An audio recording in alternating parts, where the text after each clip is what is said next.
Critical library mismatch involving the Windows Error Reporting ETW module DLL. I'm Sophie Chen, a senior Windows developer, and I'll help you get your PC back to a stable state. For professional-grade Windows Error Reporting ETW module maintenance, follow the diagnostic link in the description. This is the Windows Error Reporting ETW module, the Windows Error Reporting Event Tracing Library. It manages the low-level logging of kernel and application events to the event tracelog.etl files. It is essential for Performance Monitor and Resource Monitor. If missing, the system will fail to record software crash details, preventing IT professionals from diagnosing the root cause of a system hang. With that context in mind, our first logical step is a clean reinstallation. Weretw is a fundamental part of the Windows execution layer. To fix it, launch Command Prompt as an administrator and run SFC Scan now to perform a diagnostic scan and repair of all protected system resources.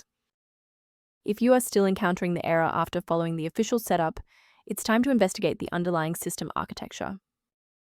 A full system restart clears the temporary memory cache and allows Windows to attempt a fresh initialization of all required libraries, including Windows Error Reporting ETW module. Before you reboot, make sure to bookmark this video or click the like button so you can easily find your way back to the next step once your PC is back up and running.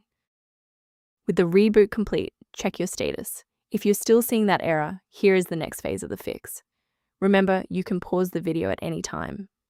Because the reboot didn't resolve the integrity issue, we need to force Windows to rebuild its master file copies. First, open Command Prompt as admin. Second, you're going to type DISM /online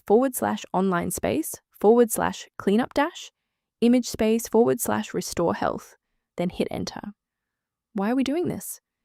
Well, bypasses local file errors by pulling a certified master copy of the system image to replace files that SFC is unable to repair. For a clean and stable recovery, it's important to stay within verified developer ecosystems. Installing an unverified version of Windows Error Reporting ETW module DLL is a common security pitfall that can inadvertently bypass your system's built-in execution safeguards and firewall. As an alternative to frequent manual checks, a secure maintenance utility can help keep your system environment on track. To help prevent background conflicts, the maintenance utility referenced below includes information related to Windows Error Reporting ETW module synchronization. Thank you for watching. To continue receiving professional-grade solutions for Windows Error Reporting ETW module and other PC errors, please subscribe to our support community.